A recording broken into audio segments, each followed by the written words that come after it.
en lui disant « Écoute, voilà, tu vaux quelque chose et nous, on croit en toi ». Alors, est-ce que c'est un système scolaire qui doit être un peu, je ne sais pas, confondu ? Et si la première dame de France avait dû fuir l'Élysée pour sauver sa propre âme ? Cette phrase, personne n'osait la prononcer en 2007. Et pourtant, elle planait dans l'air, lourde, gênante, comme un secret que tout le monde devinait sans vouloir l'admettre. Car un matin d'automne, sans protocole, sans cérémonie, sans même un geste vers les caméras, Cécilia Sarkozy a disparu du palais présidentiel. Pas un communiqué, pas une explication, rien, juste un vide, un silence qui a résonné plus fort que n'importe quel scandale politique. Les Français, habitués à voir leur première dame figée dans le rituel républicain, n'en croyaient pas leurs oreilles. Une première dame ne part pas, elle endure, elle se montre, elle accompagne. Mais Cécilia n'était pas comme les autres. Elle n'était pas née pour jouer les icônes, ni pour sourire à la demande. Elle n'était pas faite pour s'asseoir dans une cage dorée, aussi brillante soit-elle. À l'Élysée, la panique était palpable. Les conseillers tentaient d'éteindre l'incendie avant qu'il n'explose. On dressait des récits officiels, on organisait des apparitions, où chacun espérait, en vain, qu'elle réapparaisse, même brièvement, juste assez pour calmer les rumeurs. Mais rien. Cécilia manquait à tous les rendez-vous. Sa chaise restait vide, son nom disparaissait des communiqués, et son absence devenait un secret d'État que l'on maquillait comme on pouvait. Ce que l'opinion ignorait, c'est que cette disparition n'était pas un caprice, elle n'était pas non plus une vengeance. C'était un acte de survie, presque un cri silencieux. Depuis des mois, peut-être même des années, Cécilia étouffait derrière les murs dorés de la République. Le pouvoir qui fascine tant de gens la broyait peu à peu. Les obligations incessantes, les regards scrutateurs, les dîners officiels où chaque sourire devait être calculé, les déplacements où chaque geste était disséqué, et pire encore, l'éloignement progressif d'un mari devenu président, absorbé par la machine politique, jusqu'à ne plus voir celle qui marchait juste à côté de lui. Dans l'intimité, elle aurait confié « Je dormais à côté d'un homme qui ne m'écoutait plus. Tout ce que je disais devenait politique. » Une phrase simple mais d'une violence immense. Alors elle a fait l'impensable. Elle a choisi la liberté au prix du scandale. Elle a préféré disparaître plutôt que de se perdre. Elle a refusé d'être l'ombre d'un homme, même si cet homme était le président.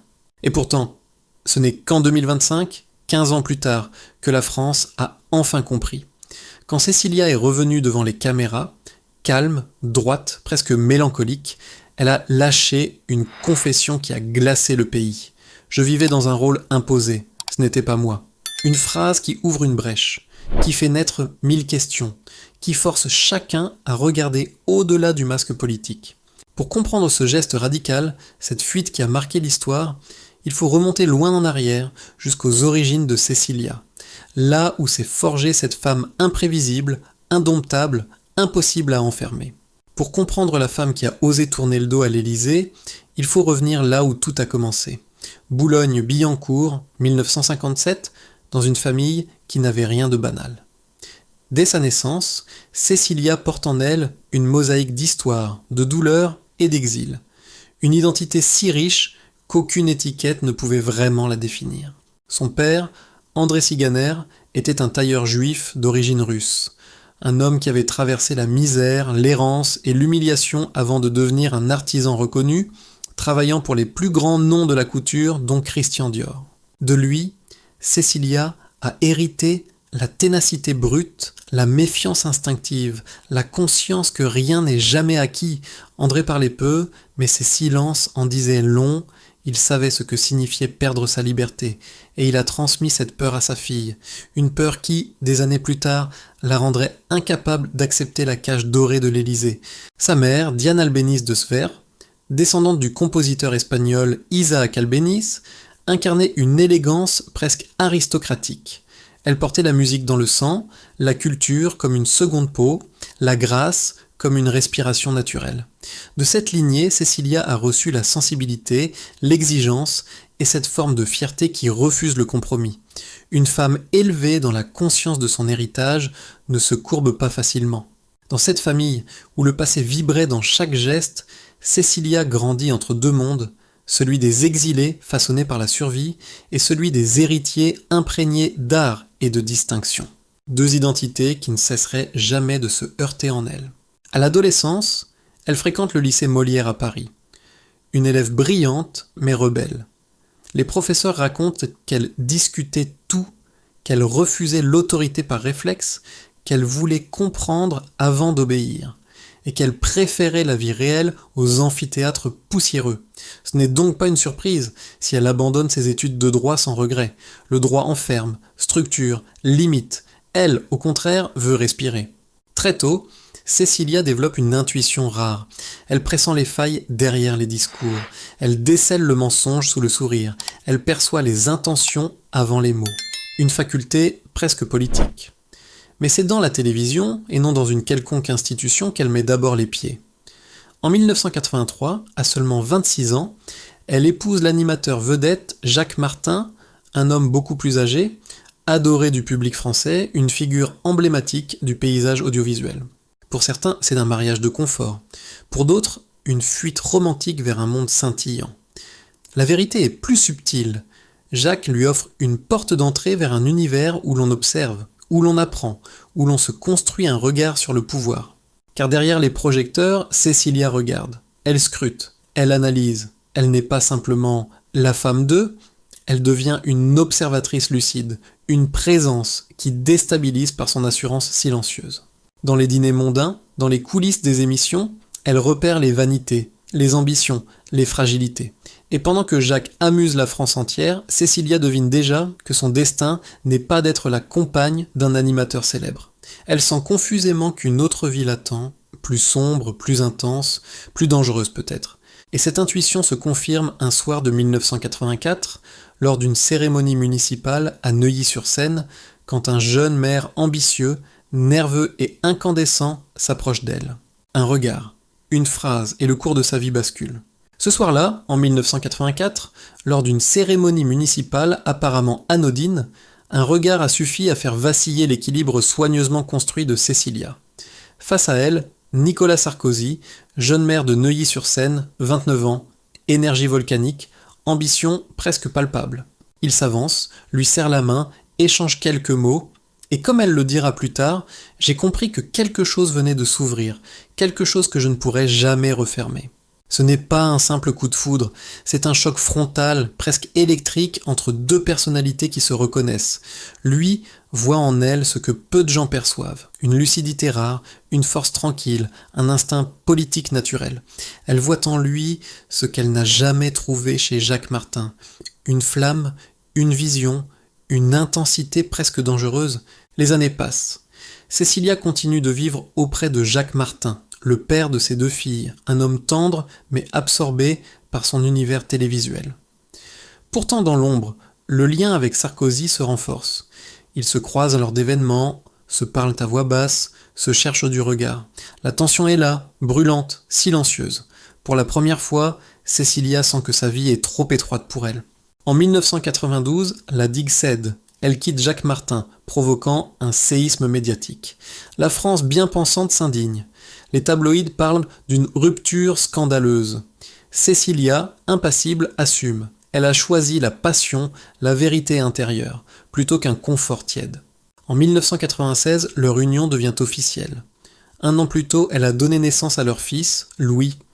À partir de là, Cécilia et Nicolas forment un duo redoutable, un couple politique avant même que Sarkozy ne devienne président. Et ce que beaucoup ignorent, c'est à quel point Cécilia a façonné la trajectoire politique de Sarkozy. Elle relisait ses discours, réécrivait ses formulations, corrigeait sa posture, son ton, ses gestes.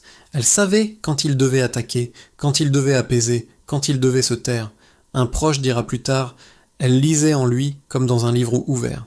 Sarkozy, de son côté, s'appuie sur elle comme sur un baromètre émotionnel et stratégique. Il l'écoute, parfois plus que ses conseillers, parce qu'elle voit ce qu'ils ne voient pas, les rapports de force invisibles, les pièges, les failles humaines. Mais cette alchimie brûlante a un prix. Plus l'ambition de Nicolas grandit, plus leur couple se tend. Plus il se rapproche du sommet de l'État, plus Cécilia se sent happée dans un tourbillon où elle n'a jamais vraiment voulu entrer. La politique prend tout, le temps, l'intimité, les gestes simples du quotidien. Et Cécilia, malgré sa force, commence à se fissurer. Quand Nicolas Sarkozy devient ministre de l'Intérieur, la lumière se fait plus crue, les attaques plus violentes, la pression plus lourde. Cécilia, qui n'a jamais aimé les projecteurs, endure désormais chaque flash comme une agression. Elle accompagne, elle soutient, mais une partie d'elle se met à douter. Elle regarde son mari se transformer, et elle se demande où elle existe encore dans cette ascension dévorante. Une autre vérité s'impose peu à peu.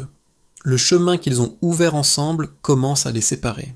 Et c'est précisément au moment où Nicolas Sarkozy s'apprête à conquérir l'Élysée que Cécilia, elle, commence à rêver de fuite, d'air, de silence, car personne à l'époque n'imagine ce qui va se produire. La première dame la plus insoumise de la VE République va bientôt entrer dans la cage la plus étroite qu'elle ait jamais connue. Lorsque Nicolas Sarkozy remporte l'élection présidentielle en mai 2007, tout le pays retient son souffle. L'image est parfaite. Un président flamboyant, victorieux, triomphal, entouré de sa famille recomposée, les photographes crépitants comme une nuée d'abeilles enivrées par la victoire. Mais derrière cette façade éclatante, une vérité beaucoup plus sombre se joue. Cécilia, elle, ne sourit déjà plus. Dès les premières semaines à l'Élysée, elle ressent le poids de ce rôle qu'elle n'a jamais voulu.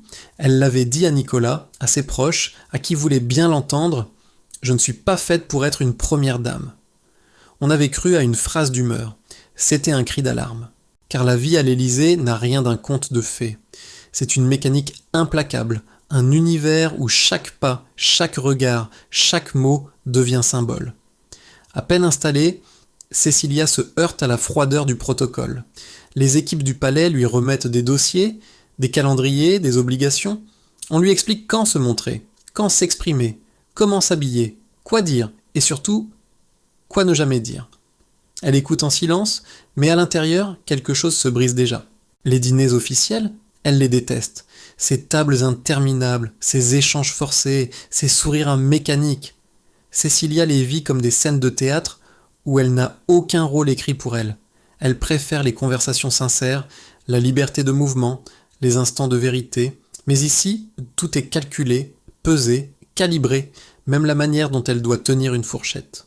Peu à peu, elle sent les murs se resserrer. La République lui vole son intimité, son espace, son souffle. Des gardes du corps la suivent au partout. Des conseillers notent ses réactions. Des journalistes scrutent de la moindre absence. Une simple promenade devient une épreuve diplomatique. Elle confiera plus tard « On me disait, souris », alors que j'avais envie de crier. Le fossé avec Nicolas, lui, s'élargit de semaine en semaine. Le président est absorbé, happé, comme possédé par le pouvoir. Il multiplie les déplacements, les entretiens, les réformes.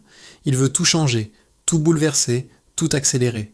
Cécilia, elle, cherche désespérément un havre de paix au milieu de ce tourbillon. Mais il n'y en a pas. La presse commence à remarquer son absence. À chaque sortie présidentielle, la même question revient. Où est Cécilia ? Les tabloïds s'enflamment, les rumeurs s'emballent. Le palais tente de calmer le jeu, mais la vérité est trop visible. La première dame ne veut plus être là. C'est dans cette période d'étouffement total qu'un autre homme réapparaît dans sa vie. Richard Attias, l'organisateur de grands forums internationaux, le stratège discret, l'homme à la présence calme et magnétique. Ils se sont déjà croisés par le passé, mais cette fois, le lien devient vital. Avec lui, Cécilia respire. Avec lui, elle retrouve l'écoute, l'apaisement, la sensation d'exister en tant que femme, pas en tant que symbole républicain. Bien sûr, l'Élysée n'est pas dupe. Les conseillers murmurent, surveillent, enquêtent. Certains parlent d'affaires d'État, d'autres d'un risque de déstabilisation politique. La machine présidentielle se met à tourner à pleine puissance pour contrôler l'image du couple. On modifie les communiqués, on efface son nom, on invente des raisons à ses absences. Mais le moment le plus spectaculaire survient en juillet 2007, lorsqu'elle est envoyée en Libye pour négocier la libération des infirmières bulgares. La mission réussit. Les médias saluent un exploit diplomatique, mais à l'intérieur, c'est un malaise immense. Certains ministres grincent des dents. Madame mène sa propre diplomatie maintenant ? Le canard enchaîné ironise. Le Quai d'Orsay fulmine. Et Cécilia comprend. Elle n'a plus sa place ici. Les semaines suivantes, la surveillance se fait plus insistante. Appels filtrés, Déplacements restreints, conversations rapportées, elle raconte avoir vécu comme dans une bulle contrôlée, où même ses silences étaient interprétés. C'est là, dans cette suffocation totale, que mûrit l'idée la plus radicale. Partir, quitter le palais, quitter le rôle, quitter l'homme. Elle ne le sait pas encore, mais cette décision fera trembler toute la République. Le 18 octobre 2007, à 14h30 précise, l'information tombe comme un couperet, un communiqué bref, glacial, presque administratif. Le président de la République et son épouse annoncent leur séparation. En quelques mots, la veuve République vient de vivre l'impensable, un président en exercice divorce, jamais vu, jamais imaginé. La France entière retient son souffle. À Paris, les rédactions entrent en ébullition. Les téléphones sonnent, les journalistes courent, les caméras se déploient devant l'Élysée. Mais la première dame, elle, ne sortira pas par la grande porte. Elle quitte le palais par une entrée latérale, accompagnée de 2 proches, sans se retourner. L'image, furtive, presque volée, deviendra l'un des clichés les plus symboliques de son histoire. Une femme quittant le pouvoir, mais retrouvant enfin sa liberté.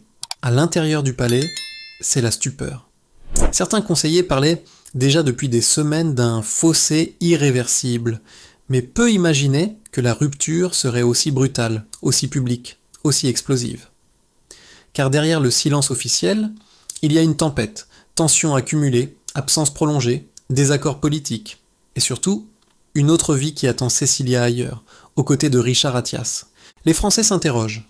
Comment une première dame a-t-elle pu s'éloigner à ce point du président ? Qu'est-ce qui a vraiment brisé le couple ? Et pourquoi ce divorce si rapide après l'élection ? À ces questions, l'Élysée ne répond pas. Ce silence nourrit toutes les hypothèses, des plus raisonnables aux plus sensationnelles. Mais un autre élément, beaucoup plus inquiétant, commence à circuler dans les couloirs du pouvoir et dans les rédactions parisiennes, le mythe du carnet noir. Selon plusieurs journalistes de Marianne et du Point, Cécilia aurait tenu depuis des mois un cahier secret, un carnet relié de cuir sombre où elle consignait tout, les promesses non tenues, les noms de ceux qui manipulaient, les stratégies discutées dans l'ombre, les confidences politiques, les compromissions entendues au détour d'une porte. Un ancien conseiller, sous couvert d'anonymat, déclare « Ce carnet existe, et s'il sort un jour, il fera trembler la République. » Bien sûr, rien n'est prouvé. Aucun document n'a jamais été publié, mais la simple idée qu'une femme ayant vécu au cœur du système ait noté une à une les dérives du pouvoir suffit à affoler tout pari politique. Certains voient dans ce carnet une arme, d'autres une protection, d'autres encore un fantasme médiatique. Mais tous s'accordant sur un point, Cécilia en savait trop. Et c'est peut-être ce savoir-là, plus que la passion ou la rupture intime, qui a rendu sa présence à l'Élysée impossible. Les regards pesaient trop lourds, les secrets trop brûlants, les silences trop dangereux. Après le divorce, les spéculations s'intensifient. On parle d'un accord financier discret, conclu dans le plus grand secret. On murmure que certaines affaires de campagne auraient pu éclabousser le couple. On raconte même qu'un collaborateur aurait tenté, en 2023, de la dissuader de remuer certaines histoires. Cécilia, fidèle à elle-même, ne confirme rien. Elle sourit simplement, de ce sourire qui dit « Je n'ai peur de personne ». Pendant que les médias s'enflamment, elle, déjà, tourne la page. Elle part pour New York retrouver Richard Attias, l'homme qu'elle a choisi, l'homme qui lui offre cette liberté dont elle avait été privée. Puis Marrakech, puis Genève. Partout où elle passe, elle reconstruit, se reconstruit, et adopte un rôle qu'elle choisit enfin, celui d'une femme d'affaires, d'une médiatrice, d'une figure discrète mais influente du soft power international. Et pourtant, le divorce reste un choc fondateur. Il brise un modèle, bouleverse la tradition, révèle les failles du pouvoir. Il montre qu'au cœur de la République, derrière les ors et les drapeaux, il y a des êtres humains qui souffrent, s'égarent, s'aiment, se déchirent, et parfois qui fuient pour survivre. Mais ce n'est pas la fin de l'histoire de Cécilia, c'est même son commencement, car l'après-Élysée va révéler une autre femme, plus forte, plus libre, plus surprenante encore que la première. Après le chaos médiatique, après le divorce historique, beaucoup imaginaient que Cécilia disparaîtrait pour de bon, qu'elle se retirerait dans l'ombre, écrasée par 15 années de lumière imposée. Mais ceux qui pensaient cela ne la connaissaient pas, car pour la première fois depuis longtemps, elle n'était plus l'ombre de personne. À New York, elle retrouve une forme de respiration. Avec Richard Attias, elle n'est ni un symbole, ni un enjeu diplomatique, ni une silhouette à commenter. Elle redevient une femme pleine, entière, capable d'aimer sans se cacher, de marcher sans être escortée, de sourire sans qu'on lui demande pourquoi. Peu à peu, son identité se reconstruit. Elle apprend à vivre autrement, moins de protocoles, plus d'humains, moins de bruit, plus de vérité. Puis viennent Marrakech et Genève, ces villes refuges où elle mêle discrétion et influence, loin des caméras mais proche des décisions internationales. Car Cecilia ne disparaît jamais vraiment, elle se transforme. Elle canalise son expérience, son intuition, son regard aiguisé sur le pouvoir pour devenir une figure singulière du soft power, conseillère stratégique, organisatrice d'événements mondiaux, médiatrice dans des causes humanitaires, son engagement le plus fort, la défense des femmes, notamment dans les zones de conflit, un combat qui, pour elle, n'est pas abstrait. Elle sait ce que signifie être réduite au silence. Elle sait ce que signifie survivre. À Genève, protégée par la sérénité du lac Léman, elle trouve enfin une forme de paix. Pas une paix immobile, non, une paix construite, choisie, durement gagnée. Les témoins qui la croisent parlent d'une élégance distante, d'une lucidité tranchante, d'une femme qui ne s'explique plus, qui ne se justifie plus, qui se contente d'être elle-même, ce qu'elle n'a jamais pu être à l'Élysée. Et puis arrive 2025, le retour inattendu, l'interview sur TF1. 1 heure de vérité, sans artifice, sans colère, sans revanche, juste une femme qui parle enfin avec sa propre voix. Et dans cette voix, on entend tout. Les blessures, les sacrifices, les chaînes invisibles, mais aussi la force retrouvée, la dignité, la liberté. Elle dit « Je n'ai jamais voulu être une première dame. J'ai voulu être une femme. » Et la France soudain comprend son silence, comprend sa fuite, comprend ce qui se joue lorsque le pouvoir avale les êtres au lieu de les protéger. Certains y voient un règlement de compte, d'autres une confession tardive. Mais au fond, Cecilia ne cherche pas à convaincre, elle ne cherche même pas à être aimée. Elle souhaite seulement que son histoire ne soit pas réécrite par ceux qui ont intérêt à la travestir. Aujourd'hui, elle marche chaque matin au bord du lac, écouteurs aux oreilles, indifférente au tumulte.